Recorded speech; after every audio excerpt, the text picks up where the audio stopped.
Hey everyone, I'm Adam Haritan from Learn Your Land. I'm out here in the woods in western Pennsylvania hunting mushrooms on Halloween Day, and that's how I like to spend my Halloween. And I brought my camera along just in case I'd find something unique, and I did, and I found a cluster of mushrooms that I thought I'd introduce you to if you're not familiar with them already.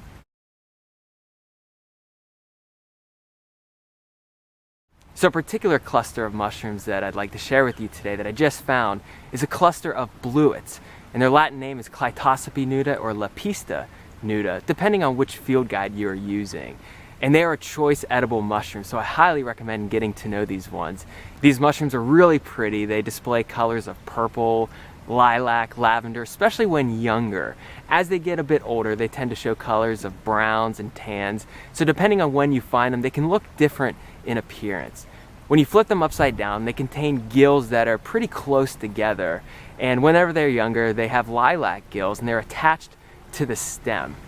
Underneath this mushroom, when you look at the soil, you will usually find mats of white mycelia, and mycelia is the root-like network that gives rise to the mushroom fruiting bodies. So if you find this growing in leaf litter near wood, it doesn't grow on wood, but it grows out of the leaf litter near wood, at least whenever I find these mushrooms, look for this dense white mat of mycelia and keep looking around. Dig up these leaves, keep looking, because some of these mushrooms are buried under the leaves, especially when younger. But if you find one or two, chances are good that you will find 3 or 4 or more. And actually, I just stumbled across one big one right here. And as I started looking around, I found a second and a third and a fourth. Now, I do recommend taking a spore print from this mushroom before doing anything with it, because it could look like a species of Cortinarius. However, Cortinarius mushrooms usually have a rusty brown ring around the stem. But whenever you flip a Blewit upside down, it will not contain a rusty brown ring. It won't contain a ring at all. So this will help you discern a Blewit from a Cortinarius. In this picture that I'm showing right here, the Blewit's on the left, and you can see there's no ring, and on the right is a Cortinarius mushroom, which has a rusty brown ring around it.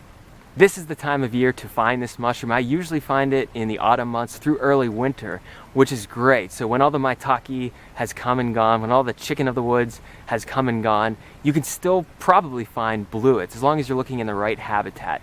And here in Pennsylvania, usually I find them in oak-dominated forests, some hickory trees and maple trees as well. But usually where the oak trees are, I'll usually find the Blewits.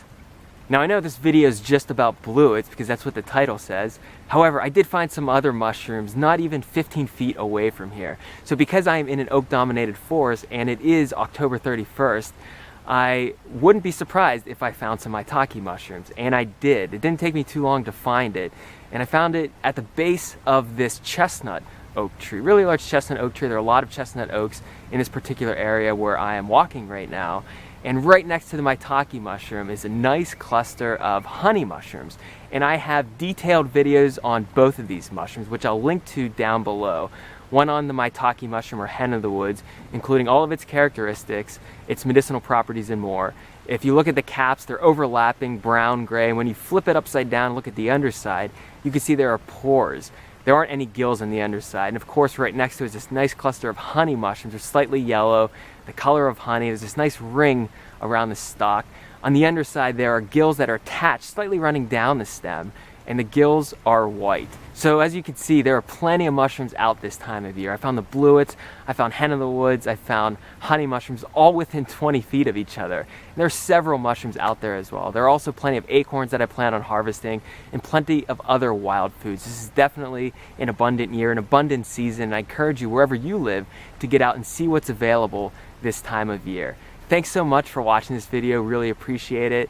I'd encourage you to subscribe to my YouTube channel to stay up to date with all the videos that I plan on releasing in the near future, and also to check out learnyourland.com, which is a database community of naturalists and nature-based walks happening in Pennsylvania and eventually all over the country and the world.